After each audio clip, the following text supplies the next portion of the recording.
네, 자산도 내 몸도 건강해지는 시간 건강 365 닥터 인사이트의 김호수입니다.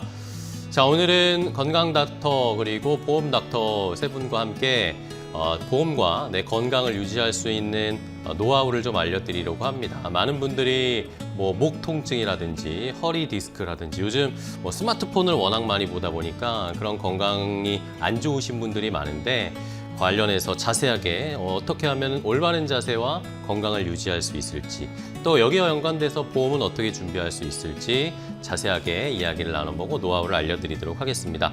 오늘은 두 분의 건강 닥터, 한 분의 보험 닥터와 함께 할 텐데요. 가장 먼저 만나볼 전문가 화면으로 함께 확인해 보겠습니다.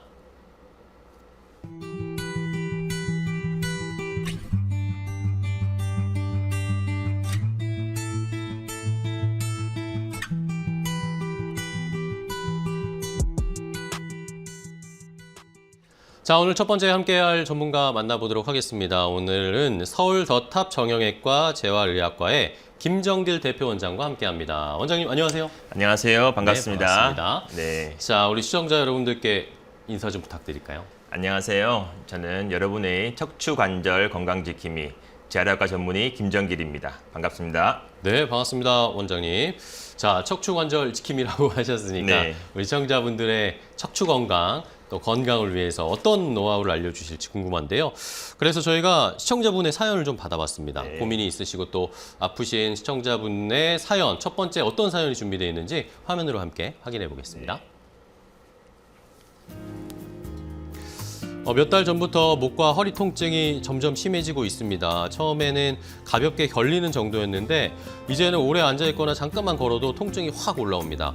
목은 뻣뻣하고 어깨까지 당기고 허리는 숙였다 펴기가 힘들 정도예요. 주변에서는 디스크 초기 증상일 수 있다고 병원에 꼭 가보라고 하는데 막상 수술 얘기가 나오는 건 아닐까 겁이 나서 미루고 있습니다. 비수술로도 충분히 치료가 가능한 건지 통증이 더 악화되기 전에 어떤 검사를 먼저 받아야 하는지 알고 싶습니다.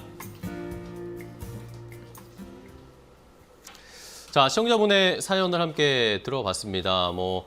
시청자분의 특정 사연이었지만 보시고 계신 시청자분들 중에도 나도 목이 아픈데 허리 아픈데 하시는 분들 굉장히 많으시죠. 요즘에는 이런 통증 호소하시는 분들이 너무 많으십니다. 자, 그래서 우리 김정길 원장님과 이 시청자분의 고민을 함께 해결해 보도록 하겠습니다.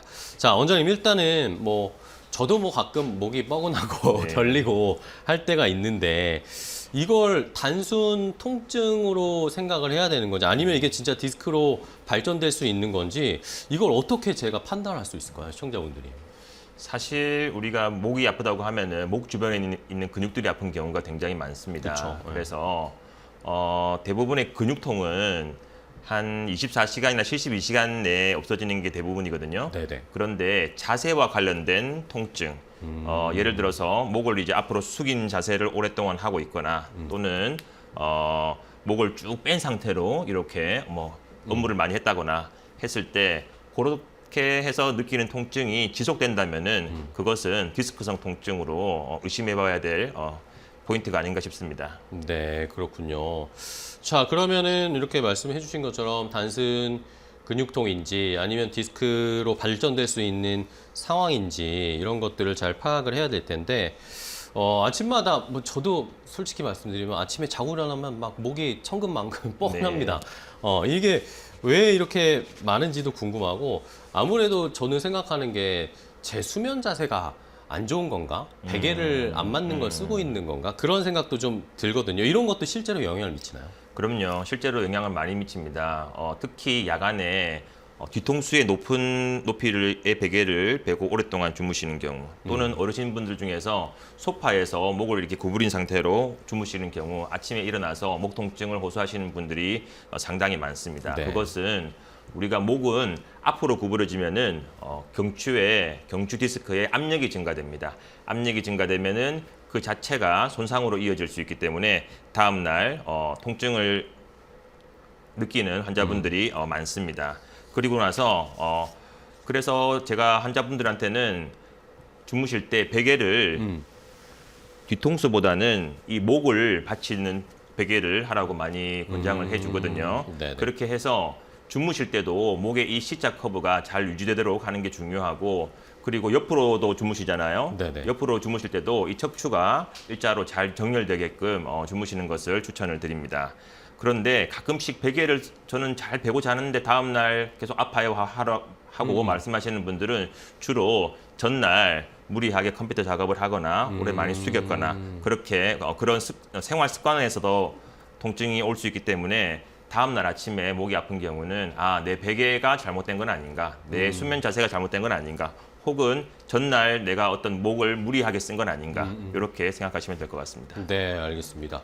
나에게 맞는 베개를 잘 활용하는 것도 중요하고 요즘에는 뭐 이런 스마트폰 작업이나 아니면 뭐 컴퓨터 작업을 뭐 거의 일상적으로 해야 되는 분들이 많으니까 근데 이게 우리가 피할 수 없잖아요. 사실 그렇죠. 일을 하실 때 많이 사용하고 그런 자세를 취할 수밖에 없는데 그런 자세, 고개를 뭐 숙인다거나 목을 많이 무리가 되는 자세를 취한다. 이런 게 그렇게까지 문제가 되는 걸까요? 그럼요. 우리나라에서 심평원 통계를 보면은 2009년부터 목 디스크 환자가 급속하게 증가됐습니다. 예. 그 이유를 혹시 2009년요? 알고 계신가요? 그 당시부터 이제 스마트폰이 본격적으로 보급된 거 아닐까요? 맞습니다. 정확합니다. 그래서 2009년도에 우리나라에서는 스마트폰이 많이 보급이 되었는데요. 그때 이후부터 경추 통증 환자가 상당히 많이 증가를 했습니다. 우리가 디스크라는 조직을 한번 살펴볼 필요가 있는데요. 디스크는 평생을 구부리고 펴고 하면서 충격 흡수도 하는 물렁뼈 같은 조직입니다. 네. 그래서 이런 조직에 혈관이 들어간다고 하면은 내구성이 크게 떨어집니다. 그래서 하지만 이 디스크가 대사를 유지하기 위해서는 산소랑 영양분들을 공급을 받고 노폐물들을 배출을 해야 되는데요. 네네. 그것을 이 디스크 위에 있는 위아래에 있는 척추뼈와 각 사이에 있는 종판이라는 조직을 통해서 산소와 영양분들을 교환하고 노폐물들을 배출을 합니다. 그런데 목이나 허리를 앞으로 과도하게 구부려 가지고 이렇게 압력이 증가되게 되면은 그런 확산들이 제대로 일어나지 않아요. 그러면서 디스크 내부에 손상이 조금씩 생기고 이런 것들이 통증과 연관되는 겁니다. 그렇군요.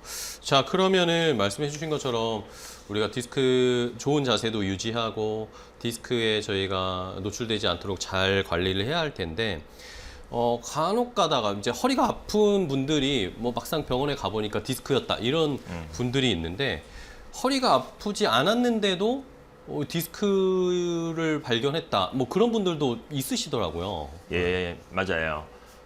디스크가 통증을 느끼기 위해서는 디스크 안의 손상이 감각신경까지 닿아야 되는데요. 네네. 감각신경이 디스크를 둘러싸고 있기 때문에 내부적으로 조금 찢어져서는 사실 증상이 없을 수가 있어요. 그래서 그런 분들은 MRI를 찍으면은 상당히 증상도 하나도 없는데 그러니까요. MRI에서 병변이 발견되는 경우가 있습니다. 예, 그래서 그런 경우가 있고 하지만 대부분의 환자분들은 요 신경에 닿으면 통증이 생기거든요. 그리고 그 수액이라고 하는 디스크 안의 내부 물질이 껍데기를 뚫고 튀어나오면은 목 같은 경우는 팔로 가는 신경, 허리 같은 경우는 다리로 가는 신경이 있어요. 그래서 이런 데 묻으면은 이제 방사통이라는 증상이 생기는데요. 예, 그래서 이러한 증상을 사실 먼저 허리 통증 없이 방사통을 먼저 경험한 환자분들도 계십니다. 그러면은 뭐 말씀해 주신 것처럼 통증을 느끼는 분들, 허리 통증 요즘 뭐 목 통증을 느끼는 분들 많으신데 근데 또 사실 이 통증의 90%는 또 사실은 뭐 디스크가 아니라 근육 문제, 근육통인 경우들이 또 사실은 뭐 더 많다고 들었습니다. 예, 사실은 이제 이 디스크라는 이런 조직이 네네. 사실은 평생 우리가 만져보는 어떤 그런 조직은 아니거든요. 그쵸, 네. 그래서 많은 그 디스크 주변에 있는 근육들하고 같이 뇌로 올라갑니다. 그래서 뇌가 느끼기에는 디스크 통증이 있어도 근육통이 같이 느끼는 것을 연관통이라고 하는데요. 그런 통증을 이제 많이 느끼죠.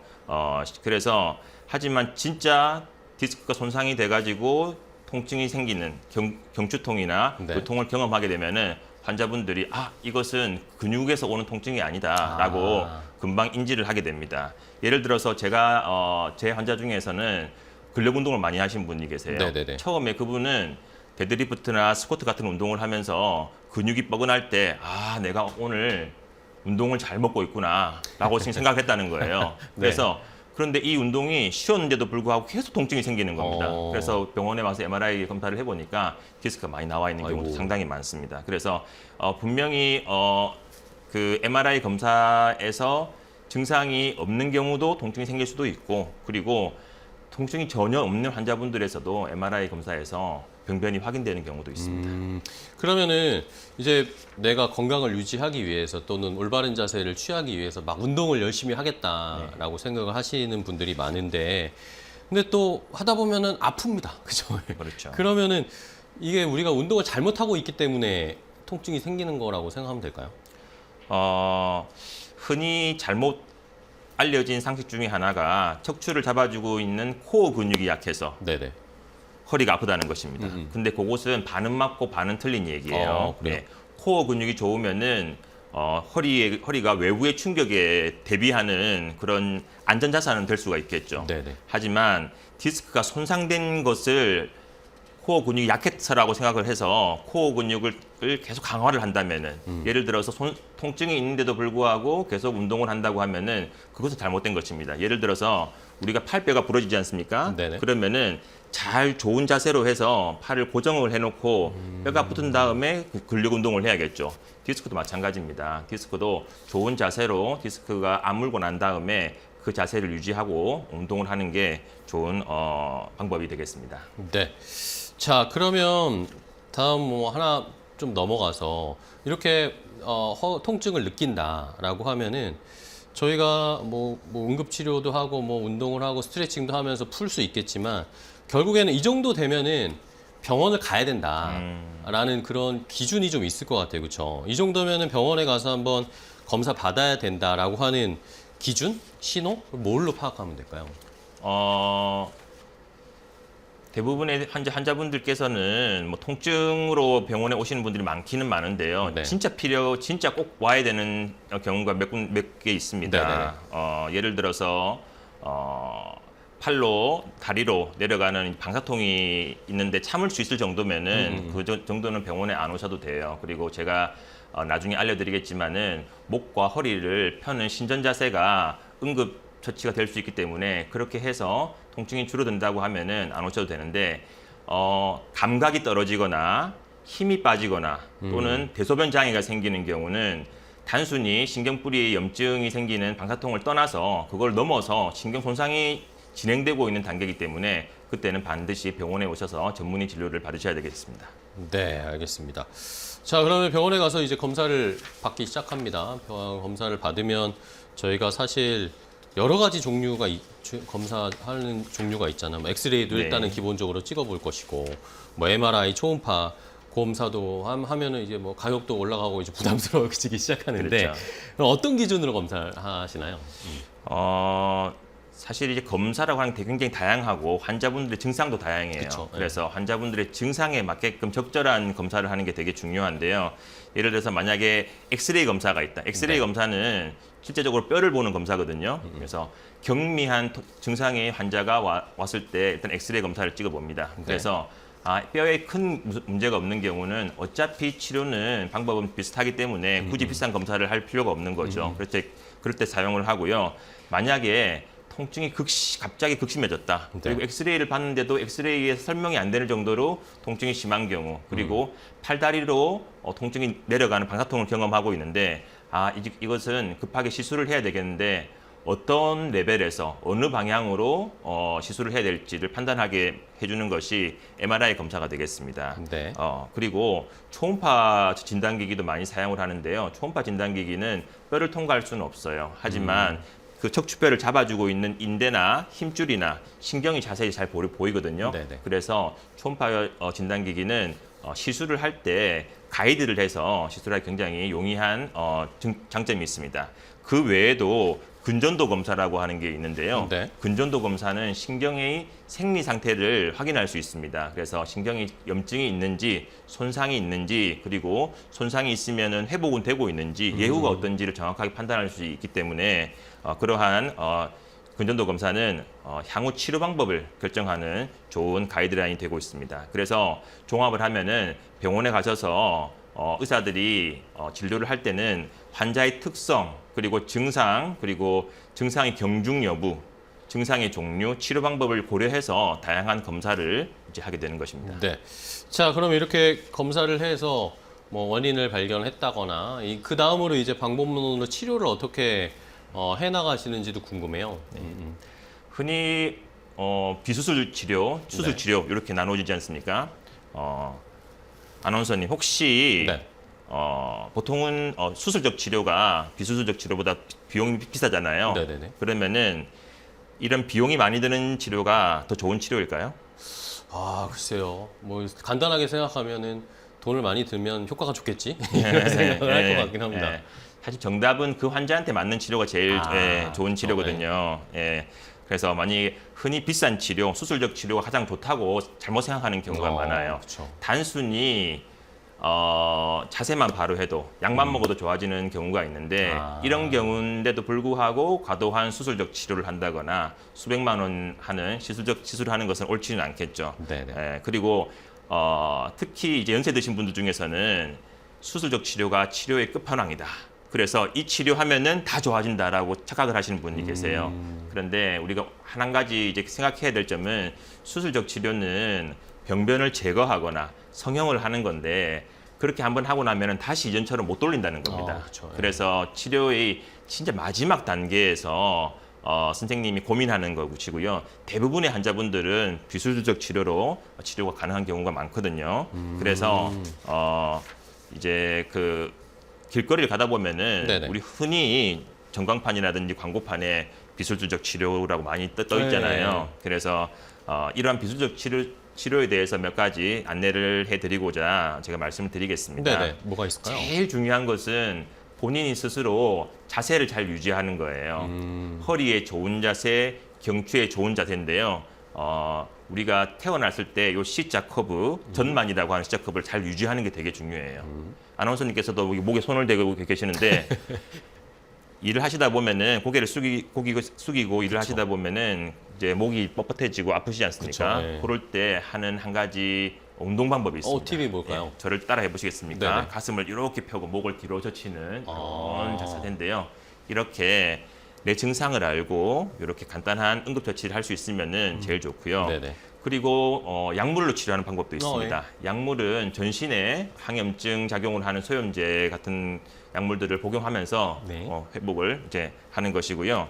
그 다음에 물리치료 네네. 등이 있겠고, 그리고 우리가 흔히 하는 주사치료 시술 등이 있겠습니다. 주사치료 시술은 국소적으로 효과를 좋게 하고 부작용을 줄일 수 있는 단점이 있긴 하지만 통증이 동반되는 거죠. 피부를 뚫고 시술을 해야 되기 그쵸? 때문에. 그리고 요즘에 유행하는 도수치료 같은 것들이 있는데 이는 근육이나 힘줄, 근막 등을 치료사들이 직접 풀어주고 관절의 가동 범위를 늘려서 기능 회복을 돕는 치료이고요. 그리고 실비보험에서 많이 언급되는 체해 충격파 치료도 있습니다. 예. 이런 경우는 여러 번의 짧은 충격파를 조직으로 에너지를 전달해서 조직의 회복을 돕고 재생을 시키는 효과가 있어서 요즘에 많이 활용되고 있습니다. 네, 알겠습니다. 자, 이렇게 원장님과 함께 경추통, 요통과 관련해서 자세하게 알아보고 치료 방법, 검사하는 것까지 잘 이야기 나눠봤습니다. 많은 분들이 원장님의 말씀 듣고 건강을 잘 유지해 주셨으면 좋겠습니다. 자, 오늘 김정길 대표 원장님과 함께 했습니다. 원장님 좋은 정보 주셔서 감사합니다. 감사합니다. 고맙습니다. 네.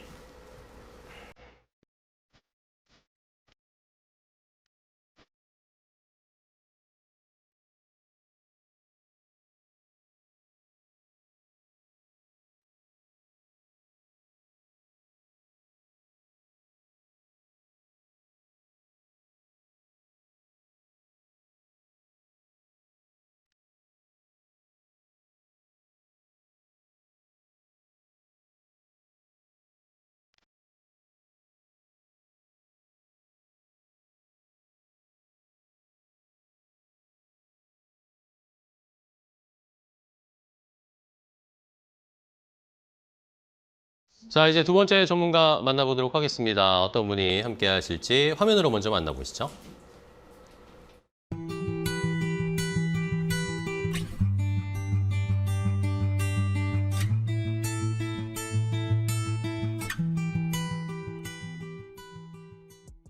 자, 두 번째 전문가 소개하겠습니다. 프라임에셋의 김재은 팀장과 함께합니다. 팀장님, 안녕하세요. 네, 안녕하세요. 반갑습니다. 시청자분들께 인사 좀 부탁드릴게요. 네, 안녕하세요.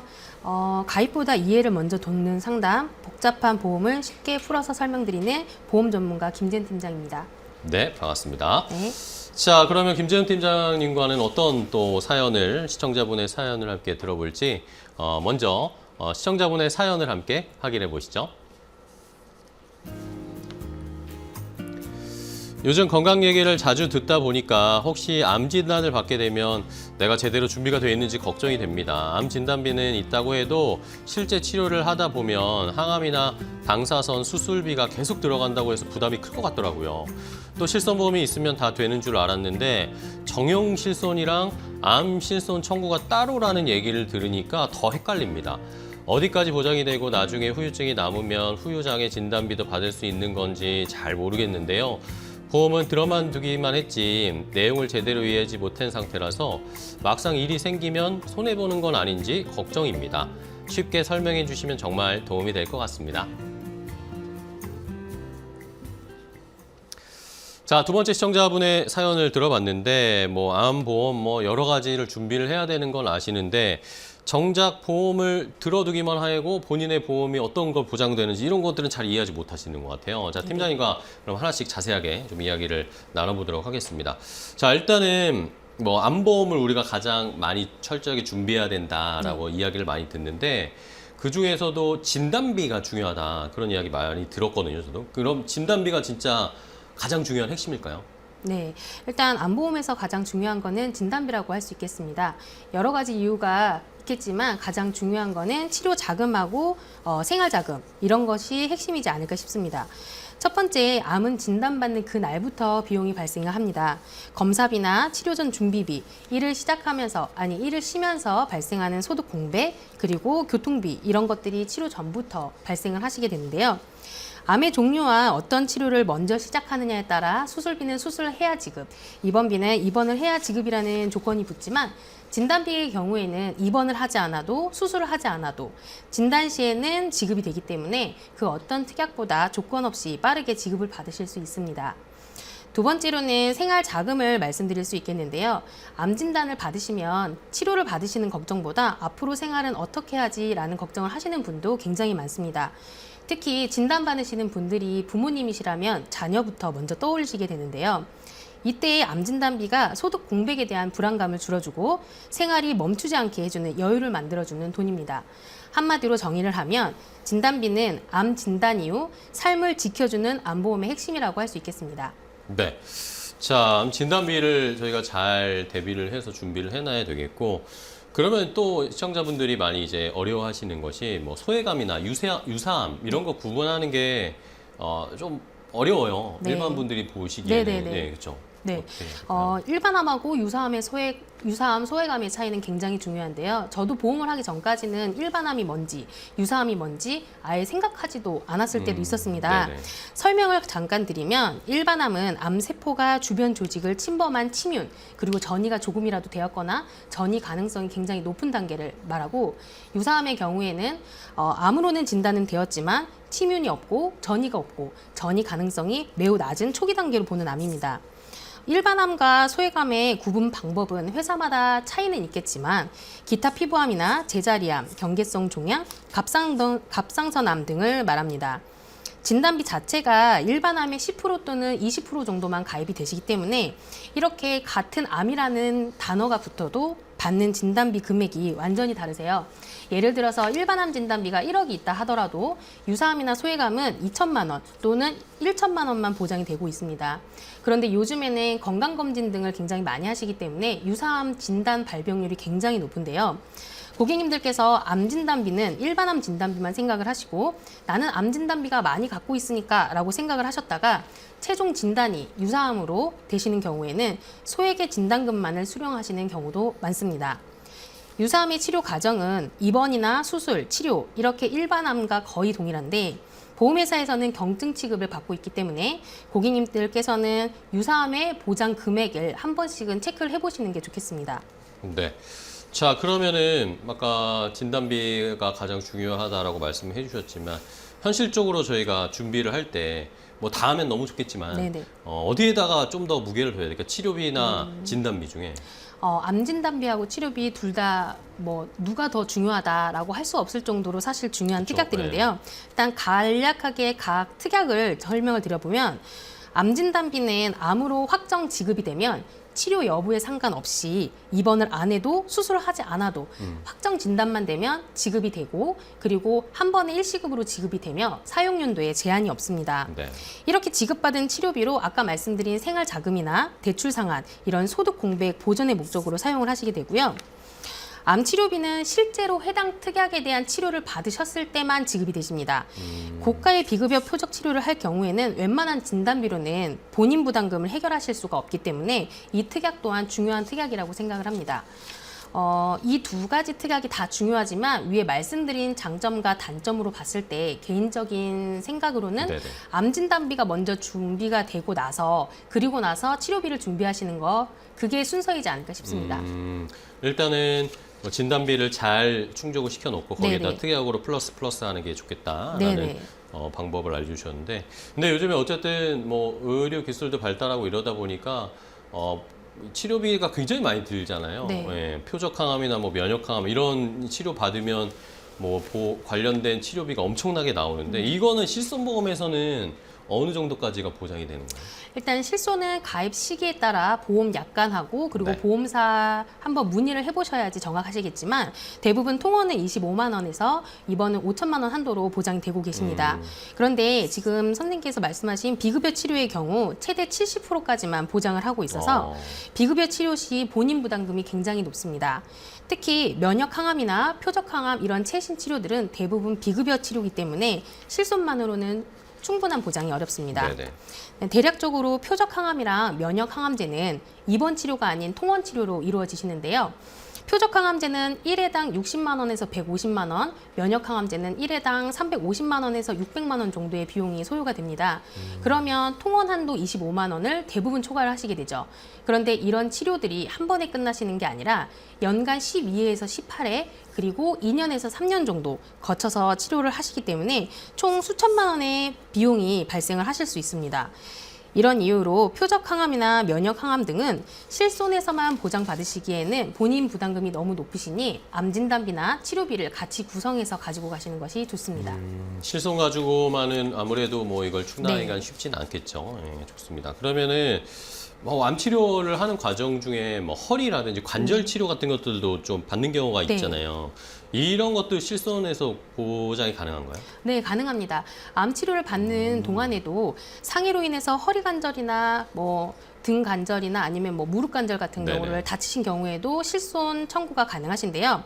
예를 들어서 일상생활 중에 넘어지시거나 무거운 거를 들다가 다치시거나 이래서 허리 통증이나 관절 통증이 발생해서 정형외과를 진료 보시는 경우에도 암 치료하고 별개의 상해 치료이기 때문에 실손 보장 가능하십니다.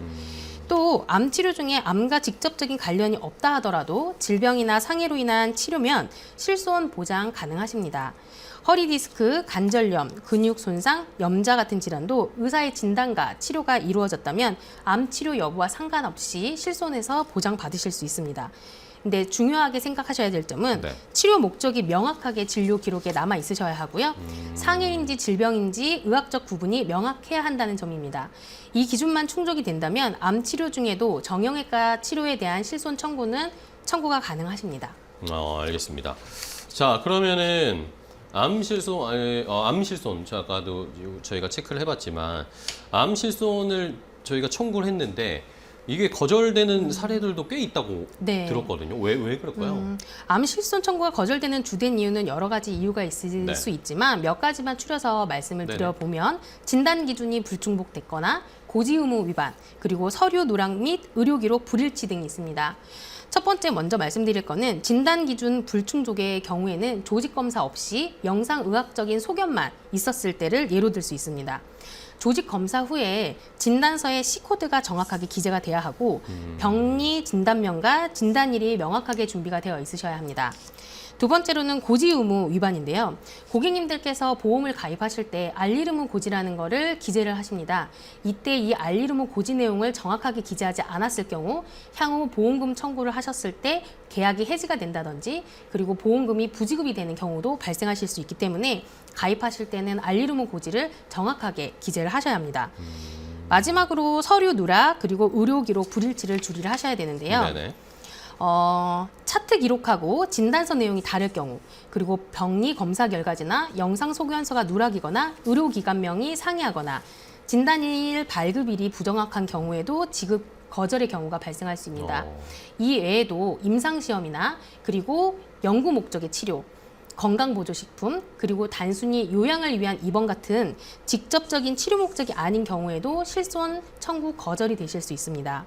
네. 정리해드리면 암 실손 청구가 거절이 되는 이유는 암이 아니라서가 아니라 치료 목적이 아닌 검사이거나 서류 미비, 고지 의무 위반, 직접적인 치료 목적이 아닌 경우에는 지급 거절이 되실 수 있습니다. 이 기준을 저희가 잘 파악을 해놔야 되겠네요. 네. 자, 그리고 요즘에 암 치료 하실 때 뭐 통원 입원하시는 경우도 있지만 사실은 이제는 통원하시면서 치료 네. 왔다 갔다 하시면서 치료 받으시는 분들도 많잖아요. 이 통원 치료랑 입원 치료의 보장 차이는 뭐 어느 정도인가요? 네, 암 치료의 경우 실제로 통원 치료하고 그리고 입원 치료를 병행을 하시거나 네네. 나눠서 치료를 받으시는 경우가 많은데요. 아까 말씀드린 것처럼 실손 의료비는 보험 가입 시점하고 보험 약관에 따라 차이는 있으실 수 있지만 통원은 회당 25만 원, 입원은 5천만 원 정도 한도로 보장받는 구조를 가지고 계십니다. 그래서 같은 치료를 하더라도 통원 치료로 진행을 하시느냐, 입원 치료로 진행을 하시느냐에 따라서 보장 한도의 차이가 많이 발생을 하시게 됩니다. 특히 요즘 많이 시행되는 비급여 표적 항암 치료나 면역 항암 치료 같은 경우에는 치료비 자체는 굉장히 고가임에도 대부분 통원 치료로 이루어지고 있습니다. 이런 경우 통원 한도에서만 보장받기에는 실제 치료비 대비 본인 부담금이 너무 커질 수가 있기 때문에 네네. 암 실손 보장을 이해하실 때 단순히 실손이 있다라는 것만 보실 게 아니라 통원 한도하고 입원 한도, 그리고 비급여 치료가 주로 어떤 방식으로 진행되는지 함께 확인을 하시는 것이 굉장히 중요하고 이 부분을 미리 알고 계신다면 치료 계획을 세우시는 데도 현실적인 도움이 되실 것 같습니다. 네. 자, 그러면은 이제 암 치료를 받으시고 다 완쾌되실 수도 있겠지만 또 후유증 같은 게 남을 수도 있잖아요. 네. 그러면은 저희가 생각해야 되는 게 후유장애로 인정을 받아야 되잖아요. 네네. 이거는 어떻게 조치를 취해야 되나요? 일단 질병 후유 장애의 경우에는 네. 어떤 암으로 어떤 수술을 받으셨는지에 따라서 지급 여부가 결정이 되실 수 있습니다. 장애는 치유 후 영구적으로 남는 기능 손실이며 치료 종료 후 180일 이상 경과된 뒤 고정된 상태셔야 합니다. 이런 장애율은 약간 후유 장애 분류표와 객관적 검사로 평가가 되시는데요. 단순히 진단서만으로는 거절되시기 쉽기 때문에 장애 진단서와 거기에 맞는 증빙 서류를 함께 준비하셔야 합니다. 암 수술하시고 신체 장기 일부를 절제하셨거나 수술 이후 합병증 등의 이유로 질병 후유 장애 신청을 많이 하시는데요. 장애 진단이 명확하지 않거나 지속성이 부족하다라는 이유로 지급 거절되는 경우도 굉장히 많기 때문에 장애율이나 지속성 이런 증빙 서류를 갖춘 청구가 필요합니다. 또 아까 말씀드렸던 암 진단비와 질병 후유 장애는 보장 성격이 달라 중복으로 청구도 가능하십니다. 알겠습니다. 자, 그러면 이제 다음 질문 하나 넘어가서 이미 지금 보시면서 암 준비해야겠다라고 생각하신 분들 계시지만 이미 암보험이 있으신 분들도 있을 거잖아요. 네.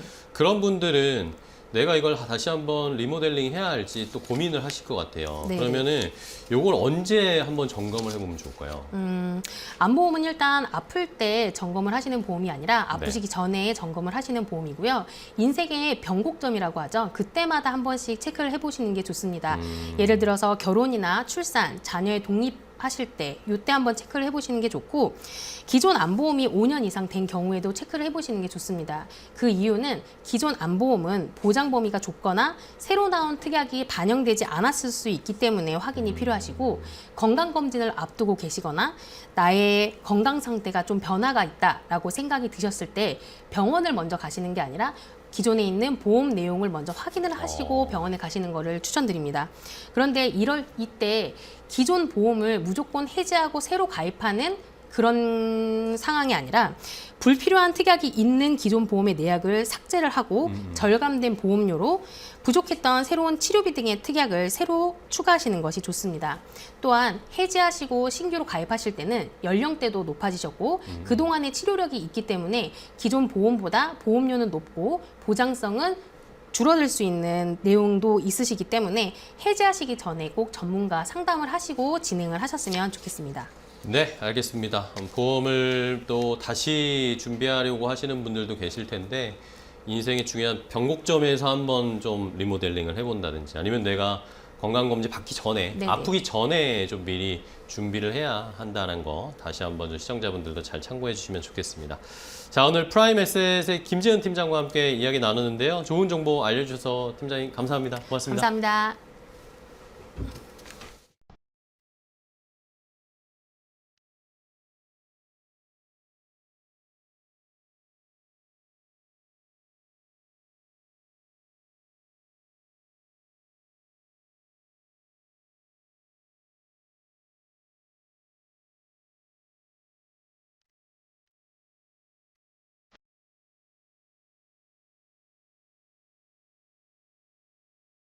자, 건강 365 닥터 인사이트와 함께하고 계십니다. 이제 세 번째 전문가 이야기를 나눠보도록 할 텐데요. 세 번째 함께할 건강 닥터는 어떤 분이신지 화면으로 먼저 소개합니다.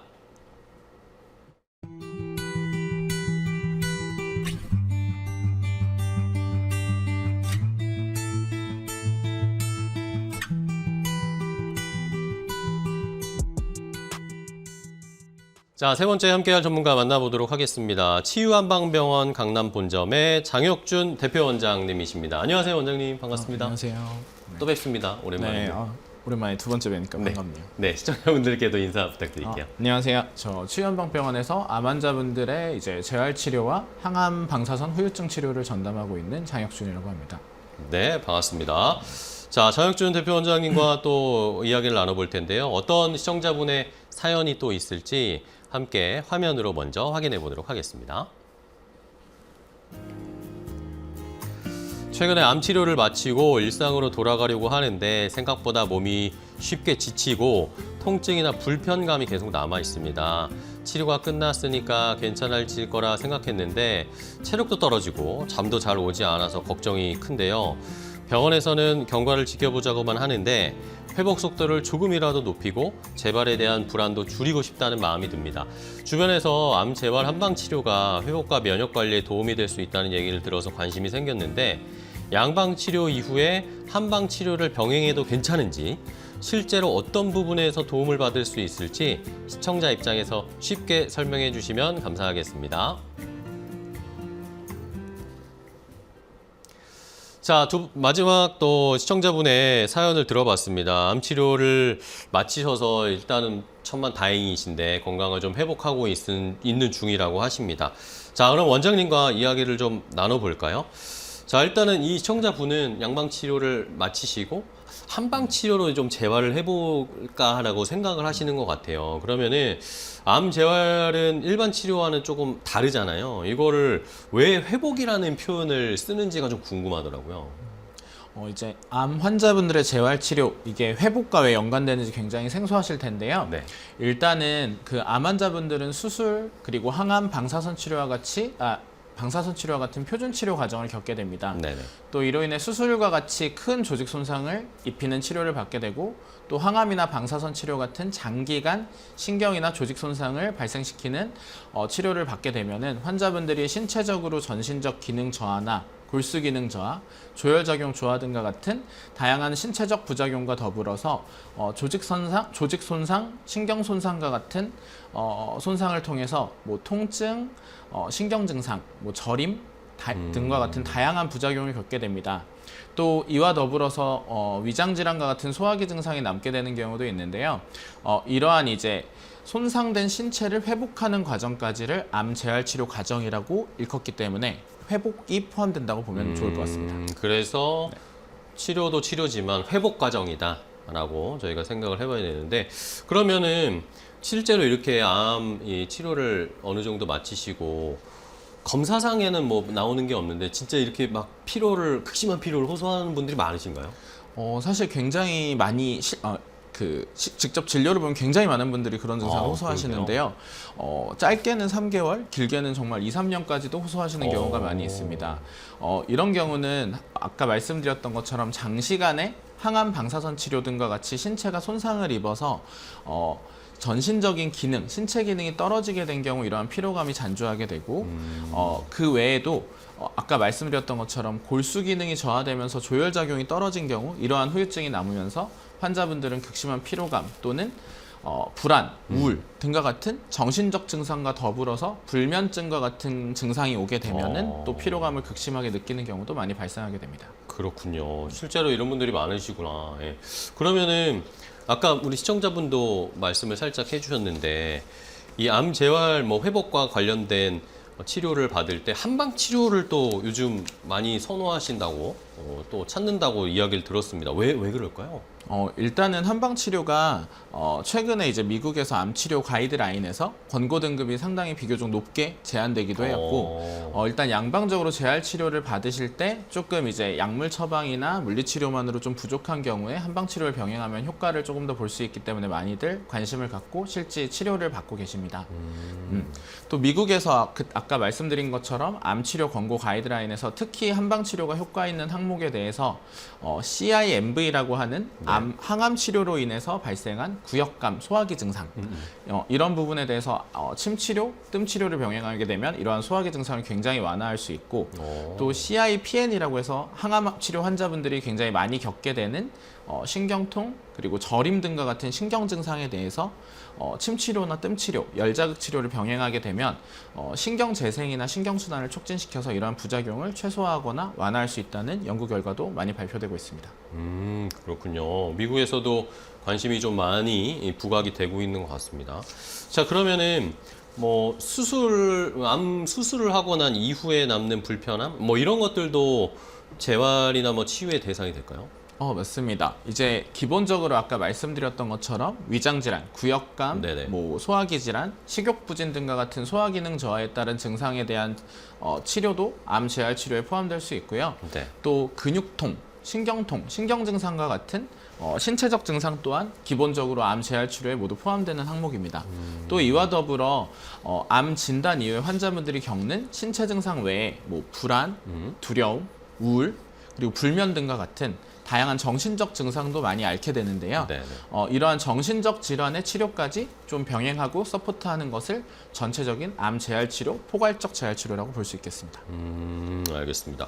자, 그러면 결국에는 암을 좀 극복하고 더 건강한 삶으로 되돌아가려면 결국에는 중요한 게 면역력을 증진시켜야 되잖아요. 면역력 관리가 엄청 중요한데 사실 알고는 있지만 이걸 어떻게 해야 내 면역력을 좋아지게 할 수 있고 증진시킬 수 있는지는 조금 막연한 것 같아요.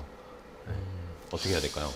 일단은 간단히 설명을 드릴 내용은 면역력 하면 환자분들이 백혈구, NK세포, 림프구 이런 네네. 항목들에 대해서 굉장히 많이 물어보시는데 단순 수치보다는 전신적 컨디션의 향상을 목표로 두고 관리하는 것이 가장 좋습니다. 지난번 방송 때 제가 한번 말씀드렸다시피 일단 면역력을 올리는 가장 좋은 습관으로는 잘 먹고 그리고 그렇죠. 잘 자고, 숙면 그리고 적절한 강도의 운동하고. 중강도, 저강도 이하의 무리가 가지 않는 유산소 운동이나 근력 운동을 가장 추천드리고 있고요. 기본적으로 이런 생활 습관을 잘 지키시면서 전문의와 상의하에 이제 뭐 수액이나 주사 치료와 같은 면역력을 올려줄 수 있는 치료를 병행하시면 조금 더 효과를 촉진시키거나 더 효율성 있게 올릴 수 있다고 볼 수 있겠습니다. 네. 결국에는 잘 먹고 잘 자고 운동도 네. 적절하게 꾸준하게 잘 하면서 컨디션을 끌어올리고 면역력을 높여야 된다. 자, 그러면은 항암 치료를 하시는 분들 중에는 또 아까도 저희가 말씀을 해주셨지만 속이 막 불편하다, 막 더부룩하고 메스껍고 이런 불편을 호소하시는 분들이 좀 계신데 그러면 아무래도 먹는 것도 좀 힘들어지실 것 같고 그러면서 살이 빠지는 분들이 많으시더라고요. 그러면 이런 분들은 어떻게 재활을 해야 되나요? 이런 분들 같은 경우는 1번 이제 식이 재활도 굉장히 중요한 재활이라고 많이 일컫는데요. 네. 일단은 항암 치료 기간 동안에는 저희는 탄수화물, 단백질, 지방, 무기질 등 영양소를 골고루 충분히 최대한 많이 섭취하시는 걸 권장드립니다. 보통 환자분들이 뭐 탄수화물을 끊어야 되나, 어떤 식품을 끊어야 되나 이런 경우를 많이 여쭤보시는데 네. 항암 기간은 기본적으로 소모성 치료이기 때문에 많은 칼로리와 에너지원이 필요합니다. 그래서 영양소를 최대한 많이 드시면서 잘 이제 회복을 할 수 있게 부작용이 발생되지 않게 유지해주는 식이 재활도 굉장히 중요하다고 볼 수 있고요. 이후에는 조금의 탄수화물이나 지방 네. 부분만 조금 절제해 주시는 한도 내에서 영양소를 적절히 많이 골고루 충분히 섭취해 주시는 것이 중요한 식이 재활이라고 할 수 있습니다. 또 이와 더불어서 이제 전문적인 치료로는 아까 말씀드렸다시피 기본적으로 집에서 행할 수 있는 핫팩, 열자극을 통해서 위장관 기능을 촉진시키고 활성화시키는 치료를 병행해 주시면 좋고, 침 치료나 또 도수 치료 형태의 내장 마사지를 좀 병행해 주시면 환자분들이 소화 기능을 재활성화시키고 회복을 하는데 도움을 많이 받으실 수 있습니다. 네. 자, 암을 극복하시는 분들이 뭐 이렇게 외적으로 아니면 느껴지는 통증, 몸의 이상도 있지만 사실 그 정신적인 스트레스도 많이 받으셨을 거니까 잠을 잘 못 주무신다거나 아니면 막 불안감이 막 커진다 이런 분들도 좀 많으시더라고요. 이런 분들은 어떻게 케어를 해드려야 될까요? 1차적으로는 기본적으로 신경정신과적 약물을 복용하실 것을 좀 추천드리기는 합니다. 근데 이제 약물이 조금 반응이나 효능이 떨어지거나 점점 용량이 올라가도 이제 효과가 느껴지지 않는 경우, 특히 불면이나 우울의 경우에는 많이 발생하게 되는데요. 이러한 경우에는 좀 두피 부분을 완화하거나 이완시킬 수 있는 침 치료나 아까 말씀드렸던 뭐 반신욕, 핫팩, 족욕 등의 좀 몸을 신체를 따뜻하게 순환시키고 기능을 활성화시킬 수 있는 뭐 이런 다양한 생활 관리, 그리고 추가적으로 이제 요가, 필라테스, 그리고 좀 길게 봐서는 직장 내 복귀나 여가 활동 등을 권장하면서 계속 그 불안 부분이나 암에 대한 신경을 조금 환기시킬 수 있는 그런 부분을 많이 권유드리고 있고, 이럴 경우에 단순히 약물 치료만으로 처방을 받아서 복용하시는 것보다 환자분들이 좀 더 효과를 많이 느끼고 계십니다. 오히려 이 몸이 아픈 거나 이 정신적인 거에 집중하기보다 또 다른 쪽으로 좀 더 활동을 할 수 있게, 내 생각이 좀 분산될 수 있게 그런 방법이 좀 필요하겠네요. 맞습니다. 자, 그러면은 재활 기간에 대해서 궁금하신 분들도 많으세요. 이 암 재활 치료는 그러면 뭐 사실 뭐 딱 정해진 건 없겠지만 어느 정도까지 기간을 두고 해야 되냐, 아니면 어떤 증상이 좀 완화되면은 이 정도까지만 하면 됐다라고 그런 가이드라인이 좀 있을 것 같아요. 일단은 재활치료 기간은 기본적으로 너무 이르게 수술이나 항암, 방사선 치료 같은 표준 치료 이전에 시행하는 것을 많이 과하게 하는 건 권장하지 않고요. 네네. 기본적으로 1차적으로 이러한 치료 이후 증상이나 부작용이 발생했을 때 최대한 빠르게 시행하는 것을 원칙으로 합니다.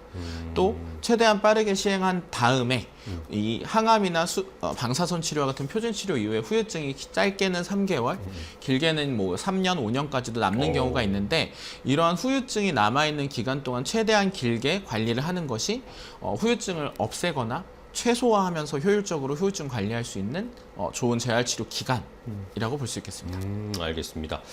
자, 그러면은 이제 마지막으로 질문 하나 드릴 텐데, 장혁준 원장님이 아무래도 이렇게 암 재활 치료 하시는 분들을 많이 만나보셨을 테니까, 또 다른 분들 이제, 나는 암 재활 어떻게 해야지? 고민하시는 분들이 분명히 계실 거란 말입니다. 보시는 분들 중에.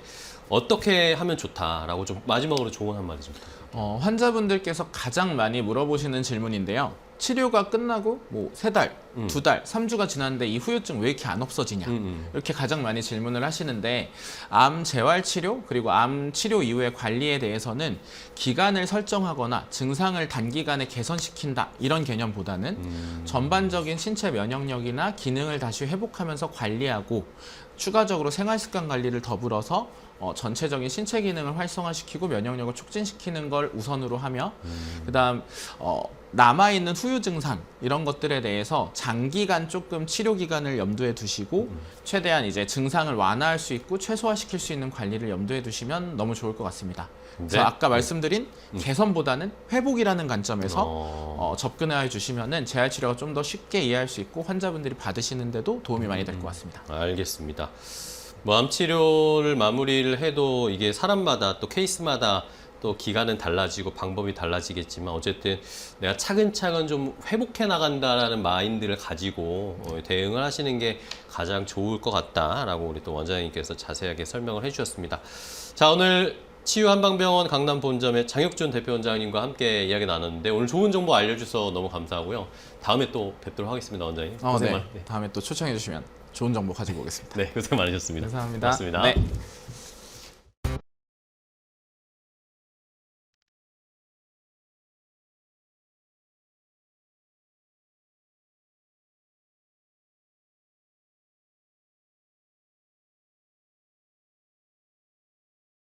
자, 건강 365 닥터 인사이트 오늘 저희가 준비한 정보는 여기까지 전해드리도록 하겠습니다. 저희는 또 다음 시간에 더 좋은 건강 정보, 보험 정보 가지고 찾아뵙도록 하겠습니다. 시청해주신 여러분 고맙습니다.